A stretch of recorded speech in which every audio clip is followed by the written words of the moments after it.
Há vários meses fui falar de desinformação, de manipulação, de extremismo e de populismo a uma escola pública do Porto.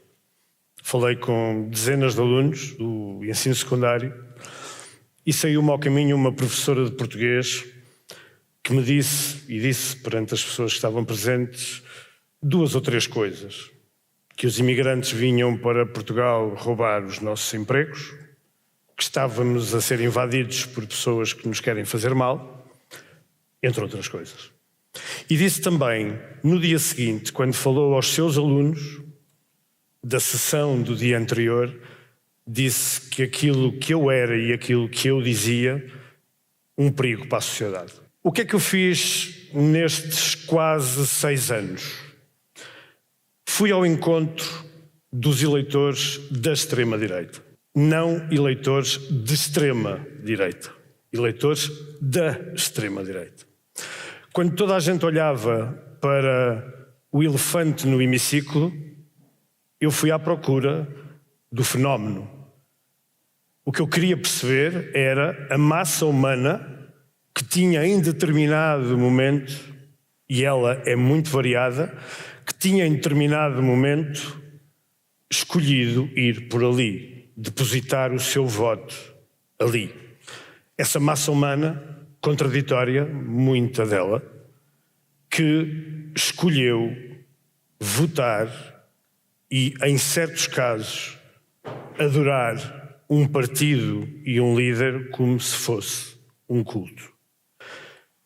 Filo sem hostilizar. Filo sem levar preconceitos, levar manuais, levar sebentas, levar uma data de tralha que às vezes impede a coisa absolutamente essencial aqui, que é ouvir.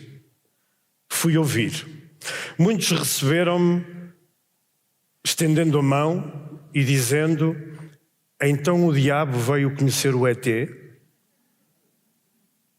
Na verdade, esta extrema-direita, estes eleitores da extrema-direita, não vieram de Marte, já cá estavam. E é meu dever, enquanto jornalista, e era meu dever como jornalista, perceber as origens disso. E as origens disso são muito diversas. E quase sempre não começam nem acabam em ciganos nem em imigrantes. Eu passei horas suficientes com centenas de pessoas, algumas delas ainda me mandam postais de Natal, a ouvi-las e a ouvir, obviamente, coisas que me revolvem o estômago, mas sem nunca ter a tendência de vender o meu peixe, de as influenciar no que quer que seja. Eu queria, sobretudo, perceber. E o que é que eu percebi? Muita dessa raiva, muito desse ressentimento, muitas dessas angústias e frustrações que desaguaram numa urna são pela escola que fechou, pelo hospital que foi prometido e não foi construído, pela estrada que ficou no papel, pelo posto dos Correios que fechou. São pessoas angustiadas com um futuro sem horizontes, muito zangadas com a política, que lhes prometeu olhos nos olhos o básico que não soube cumprir. E esse voto, esse ressentimento, essa raiva foi explorado por um partido e por um líder que manipula estes sentimentos a seu favor. Há um caminho a fazer e esse parte primeiro da escuta. E isto não é uma luta entre inteligentes e idiotas. Conheço gente com bibliotecas que eu invejo, que estão a ver youtubers manhosos às 9 da noite e a acreditar que os americanos não foram à Lua. Conheço gente com currículos científicos absolutamente brilhantes que acham que a Covid não existiu e tiveram Covid. Portanto, é difícil distingui-los dos idiotas. O que é que eu fiz também? E esta é a minha grande preocupação. Fiz por conhecer a realidade as narrativas que estão a afetar a forma como os jovens veem o mundo. Há nas escolas cada vez mais miúdos a fazer saudações nazis. Há cada vez mais jovens nas escolas, segundo me relatam os professores e outros profissionais de outros ofícios que vão participar em atividades no espaço escolar e universitário também, há cada vez mais gente a citar o Mein Kampf. Não a ler, a dizerem que leem o Mein Kampf, a citá-lo. Há cada vez mais discursos racistas, xenófobos, misóginos, preconceitos que regressam contra as mulheres, contra o outro, contra o diferente. Estão a chegar em força ao espaço escolar. Mas isto não é surpresa para vocês, pois não? A extrema-direita caiu-me na sopa e caiu-vos na sopa de certeza absoluta.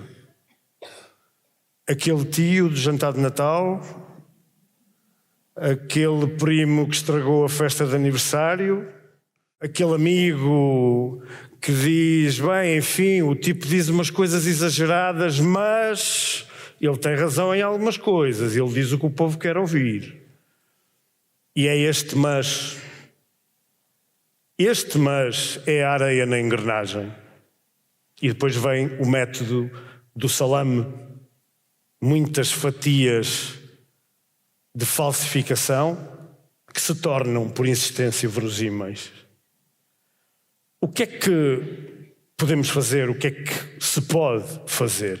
Primeiro, literacia mediática e literacia política, não apenas para jovens, mas também para adultos. Os tais que é suposto estarem do lado bom da força e afinal estão a contribuir com narrativas idênticas para combater o fenómeno que dizem combater. Políticos e políticas, olhos nos olhos com as pessoas, não apenas nas redes sociais, olhos nos olhos, e desta vez se fazem favor para cumprir.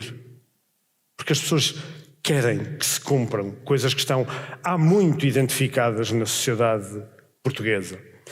Mas há uma parte de faça você mesmo, que é aquilo que nos cabe a nós, que é arranjar aliados improváveis, não excluir, saber ouvir, escutar com bondade, sem ostracizar, sem hostilizar.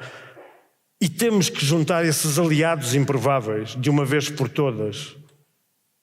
Gente que até pode ser problemática em muitos casos, mas que pode ter noções de decência, de integridade, de justiça e de liberdade idênticas àquilo que cada um de nós quer para uma sociedade melhor.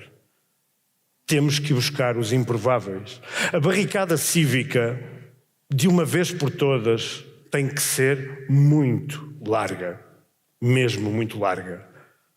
E isto faz-se um a um. Eu sou jornalista de investigação.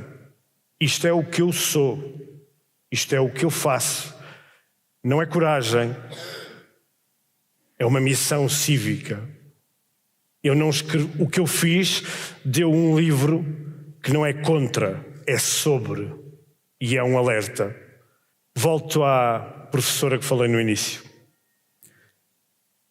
Se isto sou eu, e isto é o que eu penso e o que eu faço, devolvo-vos a pergunta. Serei eu um perigo para a sociedade? Vocês decidem.